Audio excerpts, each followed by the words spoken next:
و یک فیلم کوتاه هم داریم. I would like to welcome everyone here for celebrating the May Day, the International Workers' Day, with the Iranian Left Alliance today. I'm so happy all of you here. We're going to have a program, some messages from the different groups that are here with us today. And also we're going to have a few music from Palestine and Azerbaijan in Iran. And also we're going to have a short movie. I would like to ask Ali Reza to come and give the solidarity message from Iranian Left Alliance. Thank you.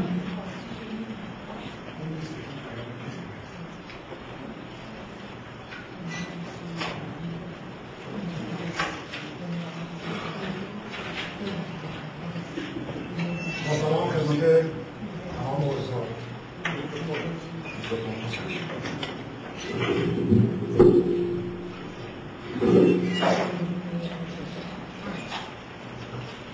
اول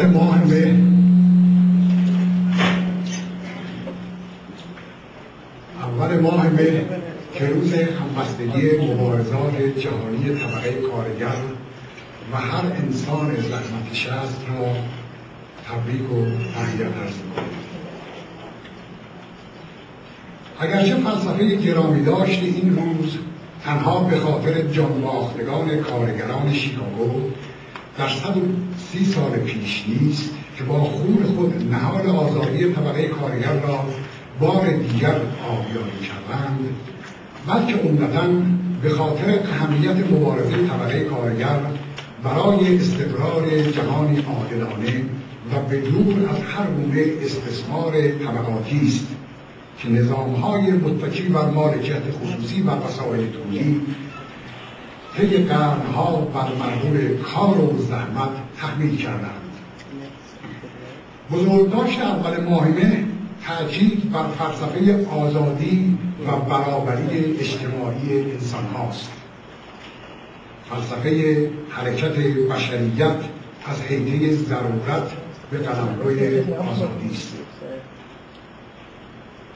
طبقه کارگر جهان با نیروی جسمی و مغزی خود تهیه کننده نعمات مادی و معنوی جامعه بشری است، اما ثمره کارش را با هزاران لطایف الحیل از او می‌ربایند و زندگی پرمشقت و فلاکتباری را بر او تحمیل می‌کنند تا چند صباحی به زندگی ننگین خود و بازماندگانشان در ناز و نعمت ادامه دهند. با نگاهی کوتاه به رسانه‌های جهانی که مملو از اخبار گوناگون مبنی بر بالا رفتن سود شرکت‌های بزرگ فرآمدی، تشدید اختلاف طبقاتی در سطح کشوری و جهانی، متمرکز شدن تعداد هرچه بیشتر میلیاردرها و ازدیاد روزافزون بیچیزان جهان است. به طوری که طبق آمار رسمی سازمان‌های بین‌المللی نظیر سازمان ملل و بانک جهانی، بیش از 1/3 جمعیت جهان با کمتر از $2 در روز زندگی می‌کنند. حتی میلیون‌ها نفر دسترسی به آب آشامیدنی ندارند. با وجود این، سرمایه‌داران برای دست یافتن به سود بیشتر حتی در کشورهای پیشرفته سرمایه‌داری به بهانه وضع بد اقتصادی و نامناسب کارگران را بیکار می‌کنند تا بتوانند بعداً نیروی کار آنها را با مزدی ناچیز استثمار کنند و تازه این اول کار است. چنین است جهان کنونی که ما زیر سلطه سرمایه‌داری زندگی می‌کنیم. در شرایطی که مردم جهان با برخوردار شدن هرچه بیشتر از آگاهی به منافع خود به پا خواسته و دست به اعتراض و مبارزه علیه کلان سرمایه‌های امپریالیستی می‌زنند، سرمایه‌داران برای حفظ موقعیت برتر خود و حکومت بر جهان و با استفاده از تکنولوژی برتر نظامی خود دست به تعرض گسترده زده‌اند تا هر کجا که صدای اعتراض علیه آنها بلند شود آن را در نطفه خفه کنند. و جالب اینجاست که این حرکت تجاوزکارانه به حقوق انسانها را به قول معروف خداپسندانه، صدور دموکراسی، مبارزه با نقض حقوق بشر، مبارزه با تروریسم، ممانعت از دستیابی تروریست‌ها به سلاح‌های کشتار جمعی به پیش می‌برند. در ایران طبقه کارگر و نیروهای آزادی‌خواه و استقلال طلب با دو چالش بزرگ روبرو هستند. آنها باید مبارزه در دو جبهه علیه ارتجاع داخلی و امپریالیسم جهانی را به پیش ببرند. در سالی که گذشت طبقه کارگر ایران در عرصه بین‌المللی به حق نشان داد که در صف اول مبارزه ایستاده و بیدی نیست که با باد ارتجاعی طبقه حاکمه سرخم کرده و به تجاوزات طبقه حاکم ایران تن دهد. صدها اعتصاب و تظاهرات و عزم موفق به دلیل اتحاد کارگران و اساساً ناموفق به دلیل پراکندگی و غیر متشکل بودن کل طبقه کارگر ایران صورت گرفت. هزاران کارگر دستگیر، زندانی و شکنجه شدند و یا به اخراج از کار محکوم گشتند. جرمشان چه بود؟ درخواست حقوق معوقه، خواست ایجاد تشکیلات مستقل کارگری برای دفاع متحدانه تر از حقوقشان، لغو قراردادهای موقتی کار و دیگر خواستهای صنفی و رفاهی.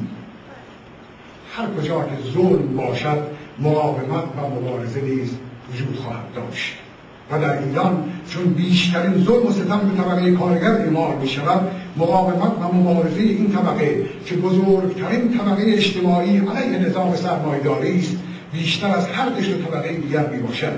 کافی است به نمونه مبارزات کارگران شرکت واحد تهران، کارگران ایران خودرو و اول ماه مه در سنندج نظر بیندازیم تا صحت این گفته ثابت شود. اما مردم ایران به طور کلی و طبقه کارگر و زحمتکشان به ویژه این روزها در برابر مسئله خطرناک دیگری قرار گرفتند. مسئله غنیسازی اورانیوم با خرج میلیاردها دلار از جیب مردم و تبدیل کردن خود به قدرتی ماقاله و خاورمیانه و به اصطلاح از موضع قدرت حرف زدن برای پیشگیری از تجاوز امپریالیسم و جلوگیری از سرنگونی خویش. امپریالیست‌ها و در درجه اول امپریالیسم آمریکا به بهانه استفاده رژیم ایران از قرارداد منع گسترش سلاح هسته‌ای دست به کار است تا جنگ دیگری را در خاورمیانه شعله‌ور سازد و دائما از بکاربرد سلاح‌های تاکتیکی هسته‌ای و بمباران صدها نقطه که فکر می‌کند آنجا در خدمت تهیه بمب باشند صحبت می‌کند. چنین تهدید و تجاوزی نه تنها به جان مردم عادی را می‌گیرد، بلکه میلیاردها دلار سرمایه کشور را نابود کرده و عوارض ناشی از بکارگیری سلاح‌های هسته‌ای تاکتیکی طی سالیان درازی مردم مناطق بمبارمان شده را در معرض انواع امراض پوستی و خونی قرار می‌دهد. و بدتر از همه با این عمل تجاوزکارانه رژیم اسلامی را که مورد نفرت مردم ایران است خواهد توانست پایه‌های اجتماعی سست شده‌اش را تقویت نماید. باید از هم‌اکنون مبارزه علیه هر گونه جنگ تجاوزکارانه را به پیش برد و بشریت مترقی را برای مبارزه با آن مسیج نمود. تا چنانچه نیوکان‌ها دست در دست امپریالیست‌ها و صهیونیست‌ها به جنگ پرداختند، در سطح جهانی منفرد شده و زمینه برای رشد مبارزات ضد امپریالیستی فراهم گردد. حتی اگر جنگی صورت نگیرد و تحت فشار آمریکا ایران از نظر تحریم اقتصادی تحریم شود، باز هم رود آن به چشم مردم زحمتکش و کارگر خواهد رفت. نمونه منفی عراق که محاصره 10 ساله اقتصادی آن نه تنها به از بین رفتن بیش از 500,000 کودک تمام شد که از کمبود مواد غذایی به هلاکت رسیدند، جلوی چشم همگان است. تحریم اقتصادی همانطور که صدام را سرنگون نساخت، رژیم ولایت فقیه را نیز دست نخورده باقی خواهد گذاشت. لذا باید با تحریم اقتصادی ایران که تحریم حق حیات مردم است با تمام قوا مخالفت کرد. حق تعیین سرنوشت ملت‌ها در دست خودمان است. آزادی و دموکراسی صادراتی نیست و با زور سلاح خارجی نیز تأمین نمی‌شود. بنابراین طبقه کارگر و پیشروان آن در ایران در این لحظات حساس تاریخی، وظیفه طبقه کارگر و پیشروان آن در این لحظات حساس تاریخی این است که به تجاوز خارجی و به تهاجم به حقوق ابتدایی کارگران و زحمتکشان، زنان و جوانان، نویسندگان و هنرمندان، ملل تحت ستم و اقلیت‌های مذهبی نه بزرگ گفته و برای مبارزه قاطع علیه هر دو دشمن خطرناک خود هرچه بیشتر متحد و یکپارچه شوند. اول ماه را با شعار کارگران جهان متحد شوید برگزار می‌کنیم. جنگ طلبان متجاوز سرنگون با جمهوری اسلامی، زنده باد طبقه کارگر، رها کننده نهایی بشریت از قید طبقات استثمارگر و ستمگر. متشکرم.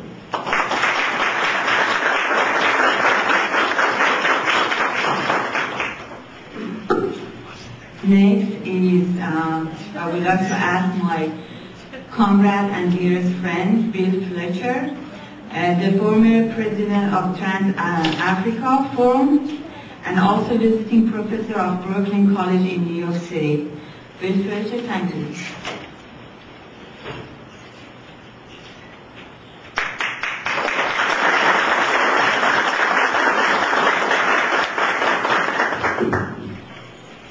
Thank you, comrades. Good afternoon, and I appreciate very much being invited to speak with you. I need to apologize in advance because I'm recovering from an illness, so I can't stay for the entire length of the program. I do want to say, though, before I get into some remarks, that for many people my age, and I'm not going to tell you how old I am, Iran has a special significance. Those of us that were radicalized in the 1960s and 1970s knew the Iranian Student Association and the importance that the Iranian Student Association had in the U.S. left. And there were many good comrades in the ISA. And every time that I meet an exile from Iran today, whenever the ISA is mentioned, their eyes turn to the ground in sadness and almost word for word repeat that most people that were in the United States that returned were murdered. But the ISA was important, Iran is important, and the left that you have in Iran remains very important to us.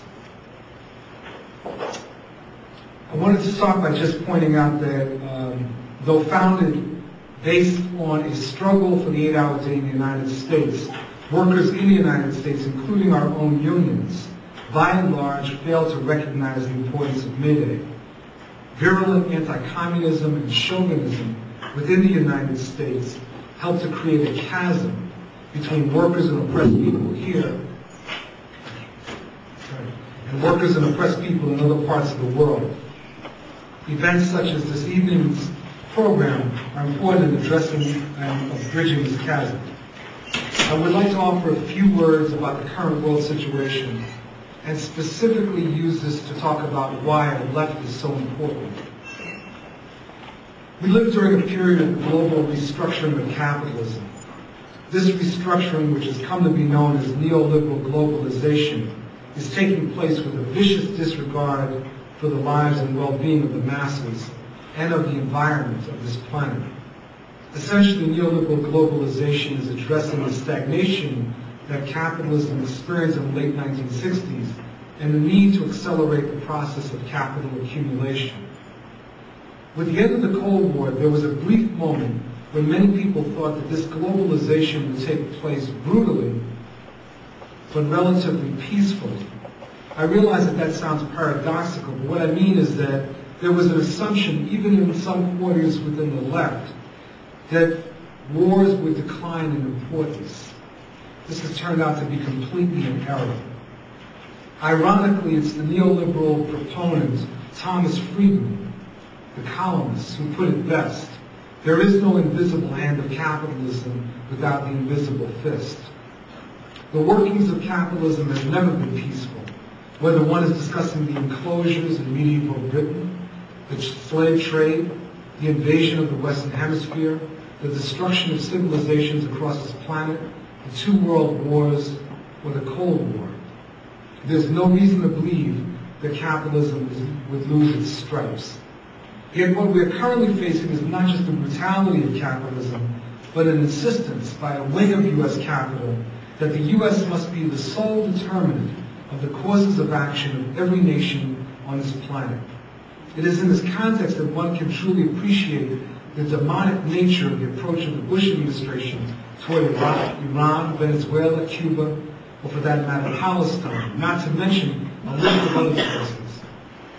For those of you who have not read either the September 2002 National Security Strategy Doctrine or the recently unveiled amended version, I would call your attention to the objectives that are laid out very clearly. The United States seeks world domination, and it could not be made any clearer. The response to neoliberal globalization has come from both the right and the left. The global justice movement, plus the Bolivarian revolution of Venezuela, as well as the resurgence of Marxist parties in places like the Philippines, Nepal, and other places, speaks to an important international left current. I wish to call your attention to the recently promulgated Bamako appeal, developed immediately prior to the Malian-based World Social Forum in January of this year. This seems to be an effort to develop a popular left construct, and this should gain more attention here in the United States. But there is also a response from the right to globalization. This takes the form of right-wing populism in Europe and North America, particularly anti-immigrant and xenophobic tendencies, as well as various forms of religious and ethnic fundamentalism in the global South, with Al-Qaeda being a more extreme version, a version that I would call clerical fascism. This right-wing anti-imperialism, for lack of a better term, seeks to address the impact that neoliberal globalization is having, particularly on the middle strata of these various societies. This is a very dangerous course, in part because the right-wing anti-imperialists can, on occasion, sound like left-wing anti-imperialists. One need only think back on World War II and the manner in which Japanese imperialism attempted to pose as an anti-imperialist force in order to understand the dangers that are latent in this course of action. The United States and their allies around the world have been very successful in suppressing left-wing movements, often joining with right-wing clerical forces as they did in the Sudan in the 1970s and Palestine in the 1980s. They have suppressed secular and left-wing religious movements. In the absence of this left, the right emerges. In Iran, a country with a long history of outstanding left-wing movements, the suppression of the left by the clerical regime has set the world back, not to mention set back the struggles of your own people. The United States could not give a damn about the suppression of the Iranian left. Had the clerical forces left it at that, they probably could have cut a good deal with the United States. But they wanted to carve out their own sphere for capital accumulation and regional hegemony, thus presenting problems for the United States. Thus, as we celebrate May Day, it is critical that we think about the need to constitute explicitly left-wing movements and parties where they do not exist, support their re-emergence where they have been suppressed, and build ties of international dialogue and support amongst forces on the left internationally. If there is no left-wing alternative to the barbarism of neoliberal globalization, the world will witness a devolution into a war between competing barbarisms, that representing the forces of neoliberal globalization, who are attempting to institutionalize the role for an international capitalist class under the leadership of the United States, this being on the one hand, and on the other the forces of right-wing fundamentalism, appealing to the worst side of humanity as we compete for the resources that are being consumed by the wealthy of the global north. May Day should not be a day to stand by ourselves and sing the Internationale. It should not be a day for nostalgia, ignoring the crisis of socialism and the tremendous problems encountered by socialism in the 20th century. May Day should be a time for reflection and action where we commit ourselves to fighting for 21st century socialism, central components of which include the struggle for national self-determination, the full emancipation of women, with the consequent obliteration of patriarchal roles, and the rise to power of the working class as the class that must lead in liberating humanity. None of this happens without a conscious left. None of this happens without organization. There is no room for magical thinking in the struggle against imperialism and all forms of oppression. Thank you very much.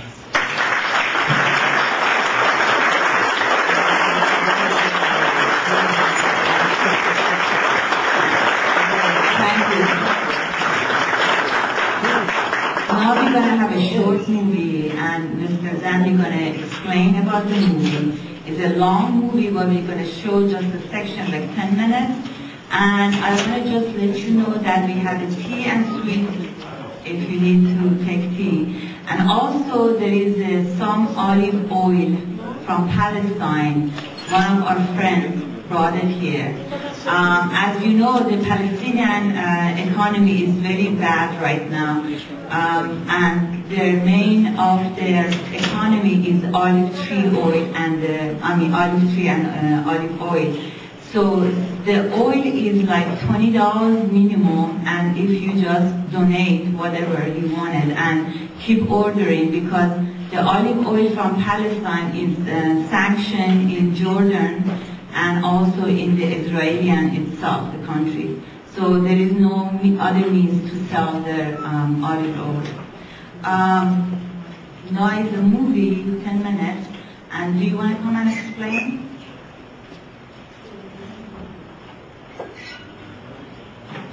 With May Day greetings, comrades. The Media Education Foundation made a documentary called Hijacking Catastrophe, 9/11, Fear and the Setting of the American Empire. And due to time constraints, we will only see the first chapter, which is called Blueprint for Empire. On whether American intelligence agencies provided accurate enough information to justify going to war. In the process, a larger question has been all but ignored. If the war was not about weapons of mass destruction, what is it really about? I keep asking the questions of why, how, does this incident even have a purpose? Pursuing this question forces us to consider a different story. It is a story that begins as the Cold War ends.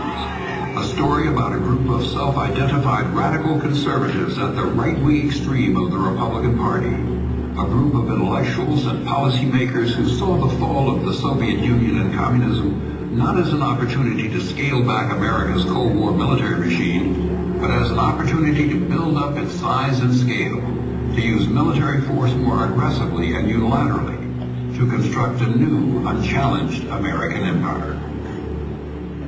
It's this kind of ideology that has grown up in the wake of the Cold War, propounded quite openly by what we are calling neoconservatives in America, that identifies the United States as a colossus athwart the world, a new Rome, beyond good and evil. We no longer need friends. We don't need international law.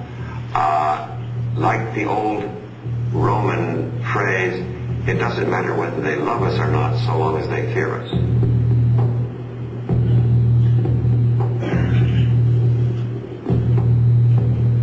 Repeat after me.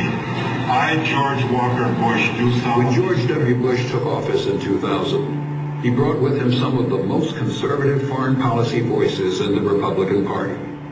Chief among them were Vice President Dick Cheney, Secretary of Defense Donald Rumsfeld, and Deputy Secretary for Defense Paul Wolfowitz, all of whom had served together previously in the administrations of Ronald Reagan and George H.W. Bush.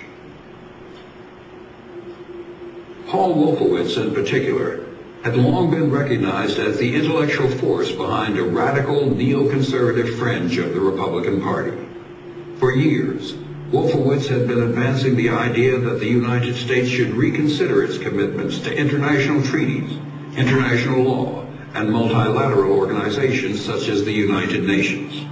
You know, so this is not just a Republican takeover. This is a very specific wing of the Republican Party.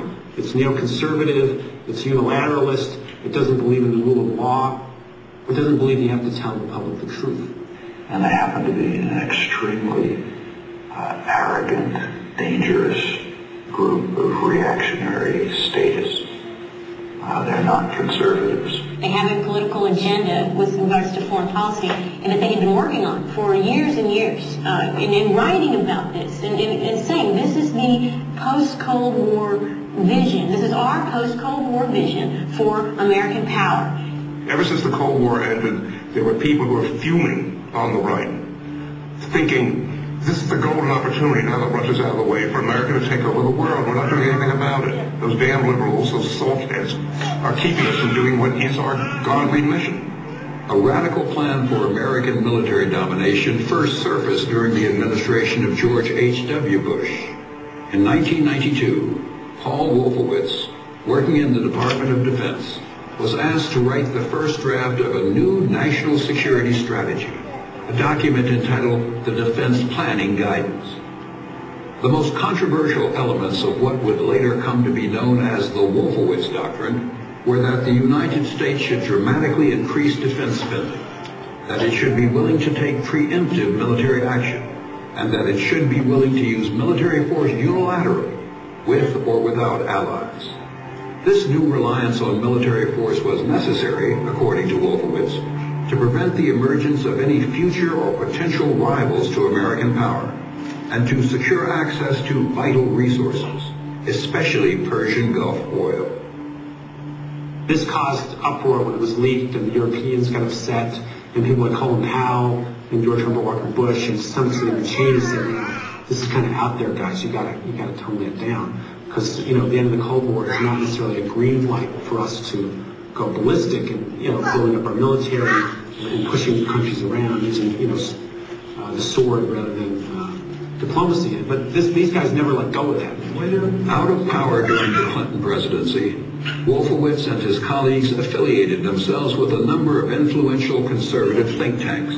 In 2000, they would craft yet another proposed national security strategy, this one published by a right-wing think tank calling itself the Project for the New American Century.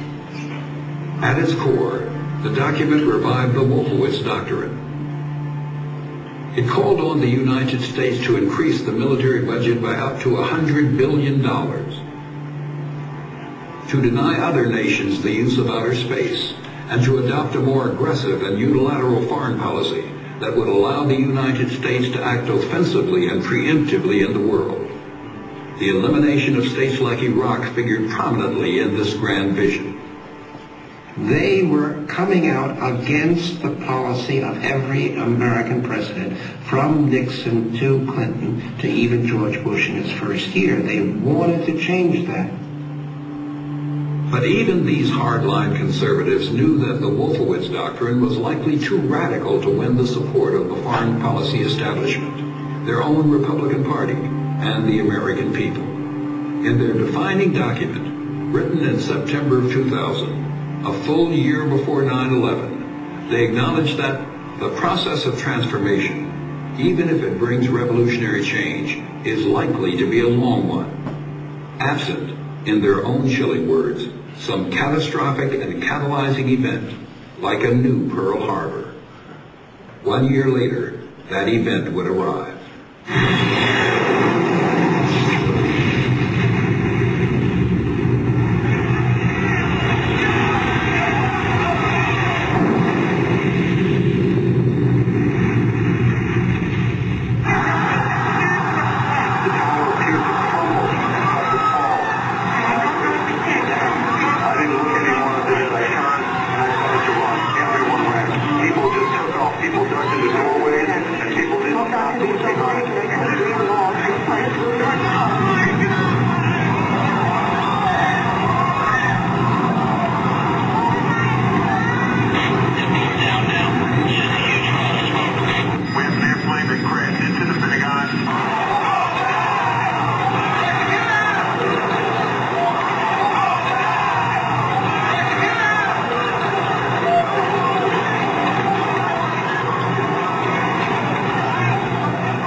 after 9/11, we have a very clear experience of what terrorism is, and people should feel afraid. The question is, what policies will make us more safe? So the fear is legitimate, but it is manipulated, and that's the core of the Bush policy, to manipulate that fear. There will be no going back to the era before September the 11th, 2001, to false comfort in a dangerous world. You know, born New Yorker all my life. I've lived here all my life. So for me, it was a powerful personal event. What I remembered, what I think it taught, of course, my first reaction was fear, anger, rage, vengeance. I think all of us, if we're human, have that reaction. The question for all of us is what we remember and what we do with the memories. What is the lesson? What does it tell? What does it teach? For the president, it teaches the lesson of the axis of evil. States like these and their terrorist allies constitute an axis of evil. It teaches the lesson that America has enemies, secret, dangerous enemies who have to be taken out. Our enemy is a radical network of terrorists and every government that supports them. It teaches the lesson that we can never be weak. We have to flex our muscles at every turn. We will fight with the full force and might of the United States military. That's one kind of lesson. It creates a politics of fear. We have every reason to assume the worst.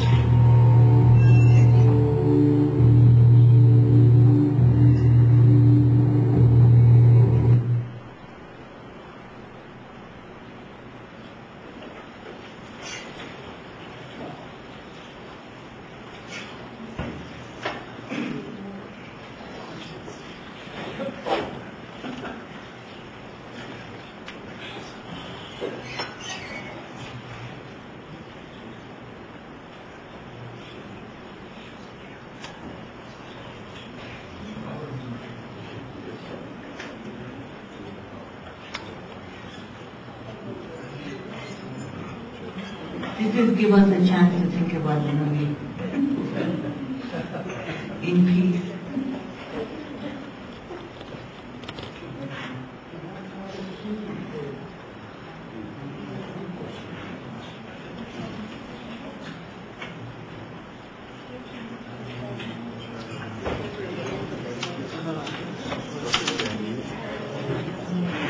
Maybe you should ask Gail. She's here. She's giving me a slide. Thank you.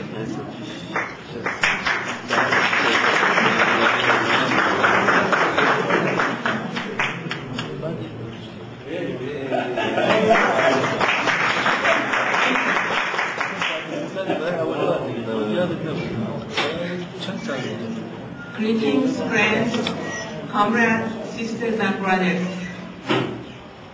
First, I wanted to thank the Iranian Left Alliance in Washington to arrange this program and give me the honor of speaking here today.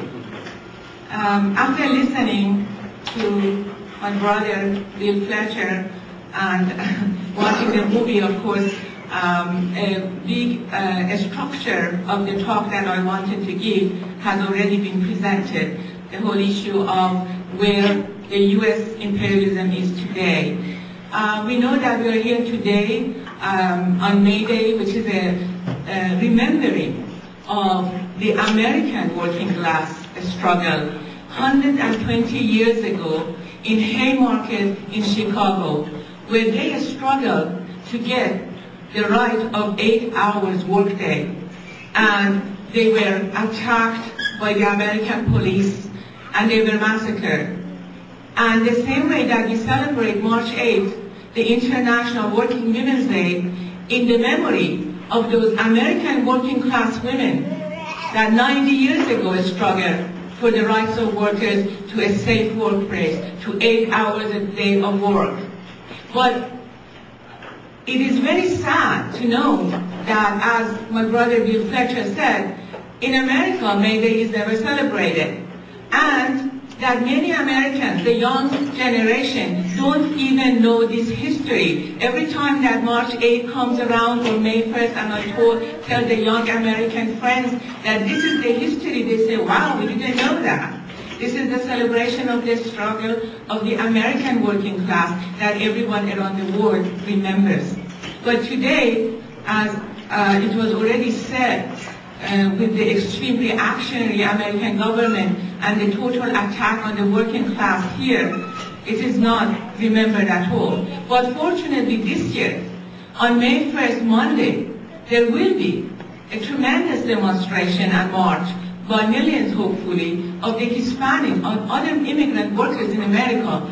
And the most recent expression of the working class demonstration and big marches in America is the immigrant movement, which is happening again on Monday. And it's important to realize that while the most progressive elements have been saying that there should be a day of a strike, a mass strike, and all the immigrants should not go to work, so that there is a day without immigrants. But the more, reformist elements in the movement have been saying, oh no, that's not a good idea, people may lose their job, and so on. So we know that the struggle between the left and the supporters of working class and radical are always struggling against the more reformist and the compromising elements in any movement.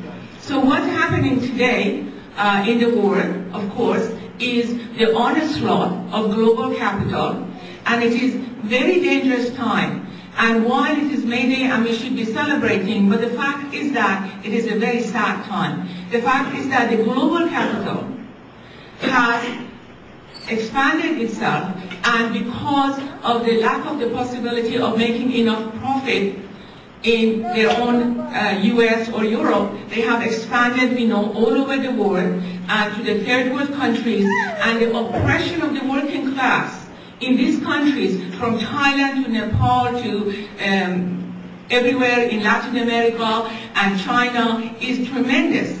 And China is very important because there is such a forceful pressure of very fast development of capitalism in China. And in a matter of 10 years, billionaires have been made, and the masses of Chinese have become homeless, and the farmers are losing their land, and they are being just like Palestine when their houses are bulldozed. In China, the capitalists are taking the land from the farmers, and already there is an uprising of the farmers and peasants in China against this onslaught of global capital today. And the victories that we see around the world that we can celebrate today is the struggle of the working people in Latin America. We have victory in Venezuela, in Bolivia, in Chiapas, in Mexico, in various parts, in even Argentina, and in many parts of Latin America, which is in the forefront of this struggle. But we also see the uprising of the workers in Thailand, especially the women workers in Thailand have been struggling a lot for the rights that they don't have.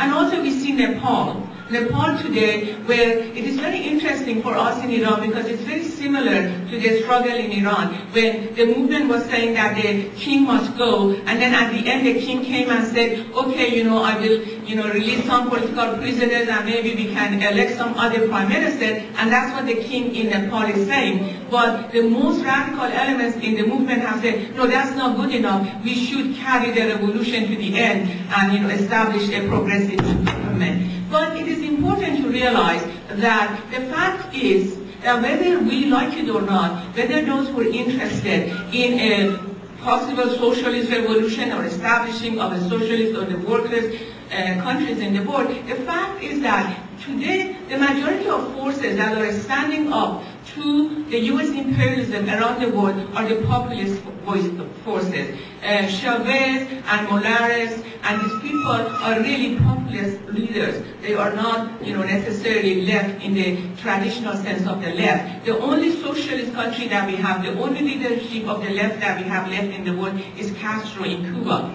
So we have to realize as left that although the working class are extremely oppressed, and specifically in the case of Iran, although we know that our friends of course in Farsi talked about the condition of the working class in Iran and the trouble that they're facing, even though it's very interesting that because the global capital is not in Iran as vastly as in some countries where it has been able to go, in Iran there is higher unemployment, but at the same time the oppression is not as intense as the global capital does to the workers. For example, in Iran today, we have not been forced, the government has not been forced to implement as many of the IMF and World Bank requirements as they have been imposed on many other countries around the world where the global capital has made great inroads. So for example, in Iran, we still have subsidized medicine by the government for the poor. The women in Iran have access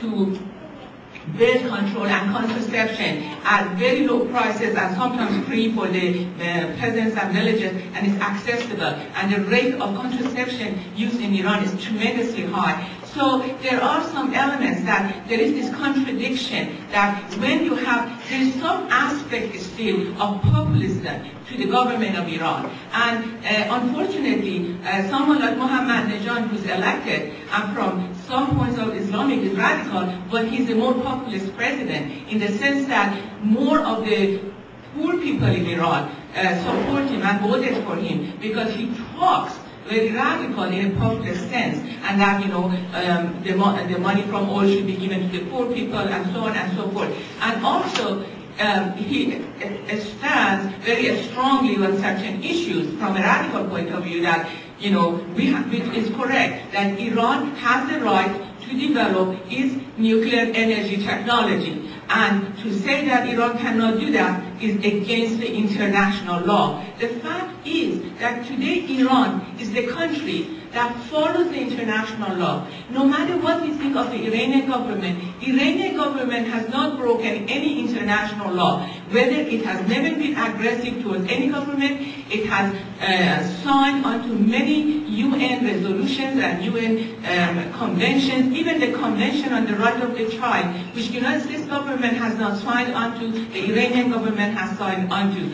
And Iran stands totally in accordance with the Non-Proliferation Treaty. It has not broken any of the rules and of the Non-Proliferation Treaty, while the United States government is in violation of NPT, because when a country like US is a member of NPT, goes and has trade interactions with the government of India, which is not a signatory to the NPT, and has developed weapons in violation of the international law, the United States of America has broken the NPT. If you read the agreement of NPT with the governments that signed it, it says that the nuclear powers that sign into that are not to trade nuclear nuclear technology with the non-signatories to the NPT. So when Mr. Bush does that, he has broken the law. He has broken the international law.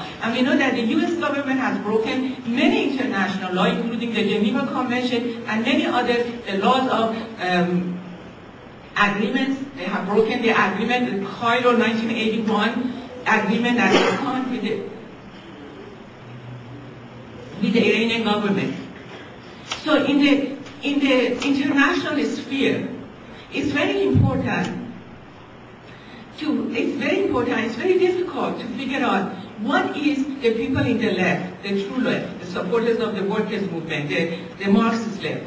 What are they to do at a time like this? The problem is so difficult because really the whole livelihood of the people is at stake. There's the possibility of a nuclear attack on Iran, which the people of Iran will suffer for God knows how many years to come. So what is one to do? The fact is that we do not have a strong left workers movement in Iran. You know, the workers in Iran are oppressed, they go on a strike, for the wages that have not been paid in the past, they go on a strike when they are treated badly, you know, the bus drivers go on a strike. This is natural to the working class. You know, that's what Marx says. They're going to go defend their rights. But they do not have an organized leadership. And the organizations that exist, we have like national labor unions, which are Islamic labor unions. Okay, so the left is not prominent in Iran. That is the fact that we have to face. And majority of the left is active outside in Iran. And they do not have the organic relationship with the workers in Iran. So we are at a weak situation, and we have to realize it. We can give a slogan that the working class should, you know, lead the revolution, but the fact is that's where we are. There is a populist movement in Iran, and in fact the reformists, which are middle class, kind of have been put back already by the new election. And then we have been brought to this brink of possible nuclear attack on Iran. So what are we to do? First, the most important responsibility for us is to work for peace and against war. If there is war in Iran, as my brother mentioned, in fact, or Ali Reza or someone mentioned, there is a chance that this government will have more, support for it. Unless what happens is that America goes there and overthrows this government, establishes war in Iraq, which I think is not very possible. So we have to make sure that attack on Iraq does not happen, that America does not take hold in Iran, because if that does, that is the death of the working class in Iran. In this country, they have a hard time. And it's important to realize that, because if America goes to Iran, if there is a war, we have to realize that we don't do what some of the left in Iraq did. When America occupied Iraq, the Communist Party in Iraq went and joined those forces that were establishing the provisional government in Iraq, which is not an Iraqi government. It is a government established by American imperialism. It's a complete puppet regime. And some of the defenders of the rights of women in Iraq joined it by claiming that we have to go in there to make sure that the rights of the workers and women are included in the constitution. But this is not a legitimate constitution. This is not a legitimate constitution of the people of Iraq. This is a constitution written for them by Wolfowitz. And people should all join together in Iraq in the resistance. And that's what we need to do in Iran. We have to resist U.S. imperialism, because these people that represent theoretically the workers in Iraq today come to America, get a visa, and they come, and the discussion is that, we have to make sure the workers are not oppressed. The workers in Iraq today do not have water, they do not have electricity, their homes are being searched and bombed every day by American military. So the important thing is to join any kind of government which is under the occupation of U.S. It's like in the Second World War in France, the left would join the Vichy government instead of joining the resistance to the fascists. So at this point, the fascists are the U.S. imperialism. So that's what we need to do, and we need to unite with all the working class. And one thing that I always say is that we see that Chavez government, Castro government, they are all friends with the Iranian government. They voted against the resolution on Iran. Their position is that we have to make a non-aligned movement. And if there is a non-aligned movement, the Iranian government belongs to that. And at this time, it's important to strengthen the non-aligned movement against the imperialists, that even though they have conflicts with each other, like American imperialism, with the Europeans and with Russia and with China, but we have to make sure that we as the people, we are non-aligned and are united front and are populist movement, because that is what we can do today to defeat the attack of U.S. imperialism. Thank you.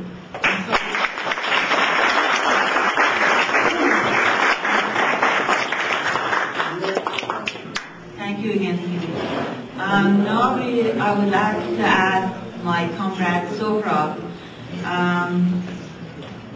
He's presenting to us a poem from Khosrow Bolusurti, that he was leftist during the Shah and killed by Iranian Shah regime. The name of the poem, as I know, is without the name, right? No name. Thank you. Sure.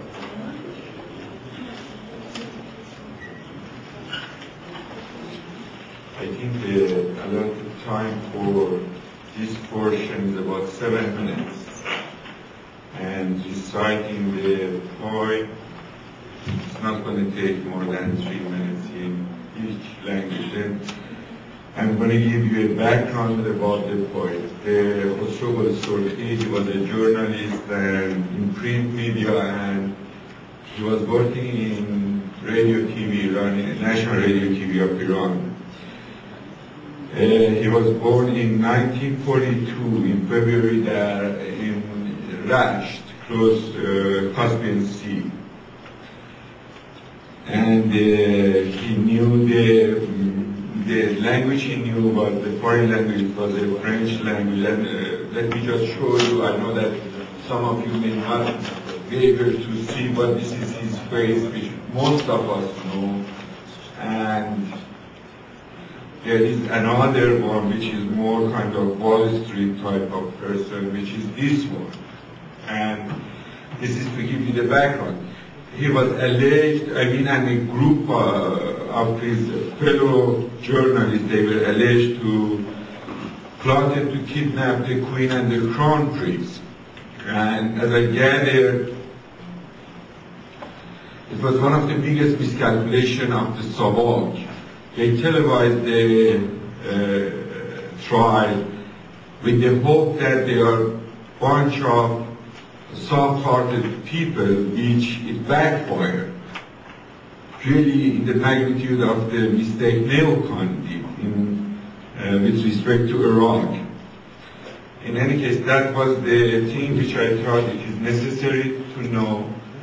And he was executed in 1973 in February or March, because there is a kind of, it's 29th of the Bahman in the Iranian calendar, which was 1352 it was, which is 1973 I'm sure about, but March or Bahman is something which I don't know. In any case, there is a translation of the poem which the attempt is not to be literally word over, but the attempt is to let you to know the content of the poem. And as I said, as Azita said, that the name of the poem is No Name. And it is, if I want really to put it more, make it more tangible, is people without face. Those avant-garde, those intelligentsia, and that's really no name implies. Faceless people. The translation is, it's landed on your chest, the deep and effective enemy's wounds. But you, the standing Cyprus, you didn't fall. It is your way to die upright. In you the songs of blood and sword, in you the migrant birds, in you the songs of victory.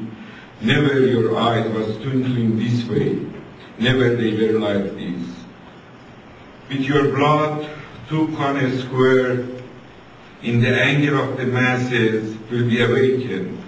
Masses would come from one end of Tukane to the other end.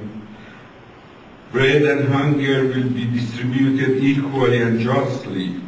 The standing Cyprus. This is your death, which is a maker.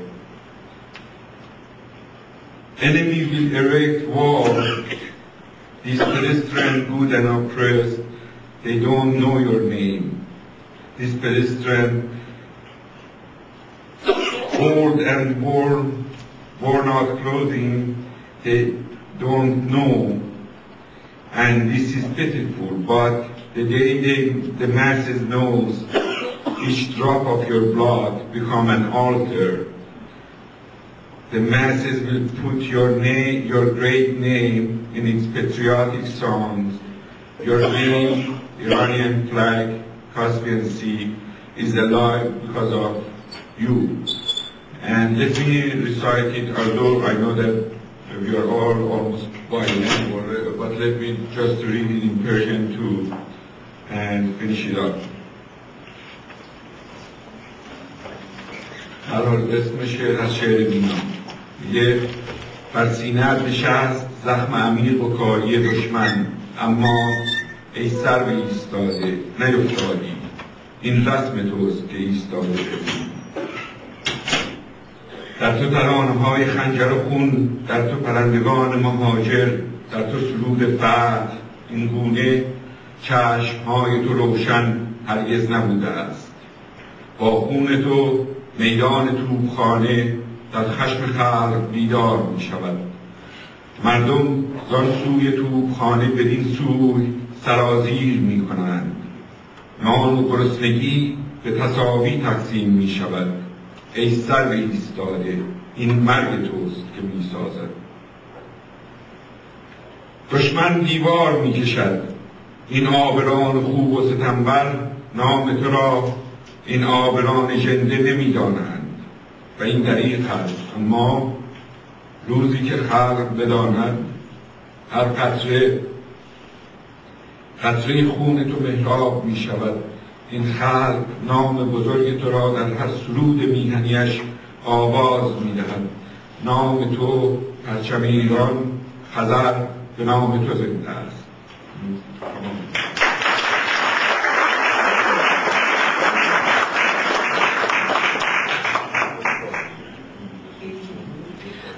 We're going to give 15 minutes break, so there's a tea and sweet over there. You can help yourself. And also there is some pamphlets and books there. We would like you to get some of those pamphlets. And after the break, we're going to have the music and also our dearest comrade, Mr. Bamboshe is going to start it for us, and then we're having our celebration.